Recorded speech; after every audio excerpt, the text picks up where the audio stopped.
நண்பர்கள் அனைவருக்கும் வணக்கம். 8வது ஊதிய குழு குறித்து மத்திய அரசு அதிகாரிகள் மற்றும் ஓய்வூதியதாரர்கள் அனைவரும் ஆவலுடன் எதிர்பார்த்து காத்திருக்கிறார்கள். குறிப்பாக ஃபிட்மென்ட் ஃபேக்டர் எவ்வளவு வரும் என்ற கேள்விதான் சமூக வலைதளங்கள் முதல் யூடியூப் வரை அதிகம் பேசப்படும் விஷயமாக உள்ளது.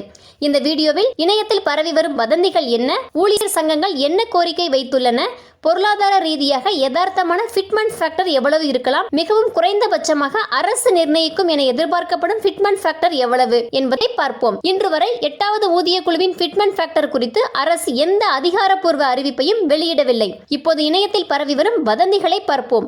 சில யூடியூப் சேனல்கள் மற்றும் சமூக வலைதளங்களில் 3.68, 3.83, 4.0 ஏன் 5.0 ஃபிட்மென்ட் ஃபேக்டர் கூட கிடைக்கும் என்று கூறப்படுகிறது. இந்த எண்ணிக்கைகள் எங்கிருந்து வந்தது? உண்மையில் இது அரசின் அறிவிப்பு அல்ல.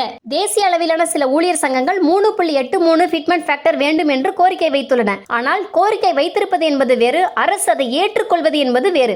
அதனால் 3.83 அல்லது அதற்கு மேல் ஃபிட்மென்ட் ஃபேக்டர் உறுதியாக கிடைக்கும் என்று கூறுவது சரியான தகவல் அல்ல. இப்போது கடந்த காலத்தை பார்ப்போம். 6வது ஊதிய குழுவில் பயன்படுத்தப்பட்ட ஃபிட்மென்ட் பெனிஃபிட் 1.86, 7வது ஊதிய குழுவில் அது 2.57 உயர்ந்தது.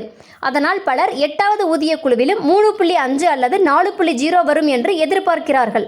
ஆனால் ஒவ்வொரு ஊதிய குழுவும் ஒரே மாதிரியான கணக்கீட்டை பயன்படுத்தாது.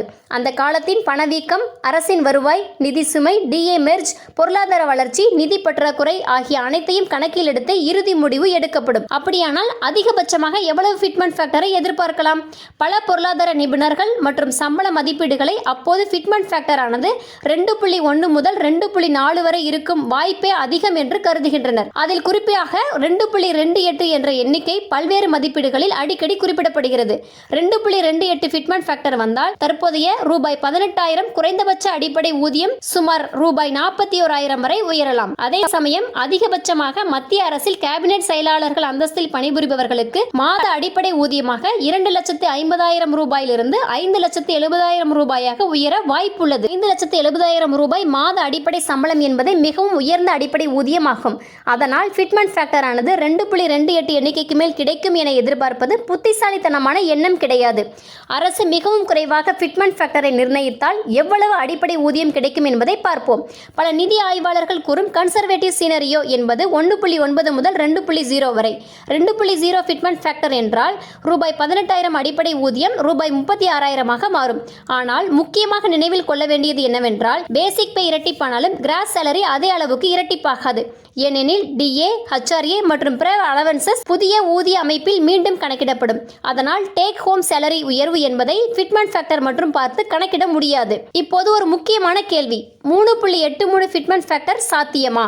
ஊழியர்கள் சங்கங்களின் கோரிக்கையாக அது இருக்கலாம். ஆனால் இந்திய அரசின் நிதி சுமை, மத்திய அரசு ஊழியர்கள் மற்றும் ஓய்வூதியதாரர்களின் எண்ணிக்கை, மாநிலங்களின் தாக்கம் போன்றவற்றை பார்த்தால் அந்த அளவிலான ஃபிட்மென்ட் ஃபேக்டர் கிடைப்பது சவாலாக இருக்கும் என்று பல நிபுணர்கள் கருதுகின்றனர். எனவே இந்த வீடியோவின் முடிவாக 3 விஷயங்களை மட்டும் நினைவில் வைத்துக் கொள்ளுங்கள்.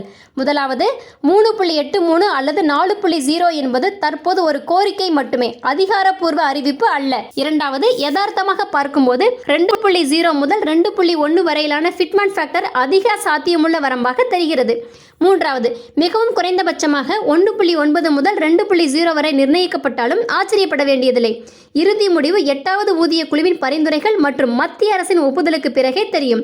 இந்த வீடியோ உங்களுக்கு பயனுள்ளதாக இருந்தால் லைக் செய்யுங்கள், உங்கள் நண்பர்களுக்கும் ஷேர் செய்யுங்கள். இது போன்ற பயனுள்ள வீடியோக்களை பார்ப்பதற்கு எஜுகேஷன் இஸ் ஃப்ரீ யூடியூப் சேனலை சப்ஸ்கிரைப் செய்யுங்கள். 8வது ஊதிய குழு சம்பள உயர்வு, டிஏ மெர்ஜர், பென்ஷன் ரிவிஷன் மற்றும் ஃபிட்மென்ட் ஃபேக்டர் பற்றிய அதிகாரப்பூர்வ தகவல்கள் வெளியானவுடனே தமிழில் எளிமையாக உங்களுக்காக விளக்குகிறோம். நன்றி. மீண்டும் அடுத்த வீடியோவில் சந்திப்போம்.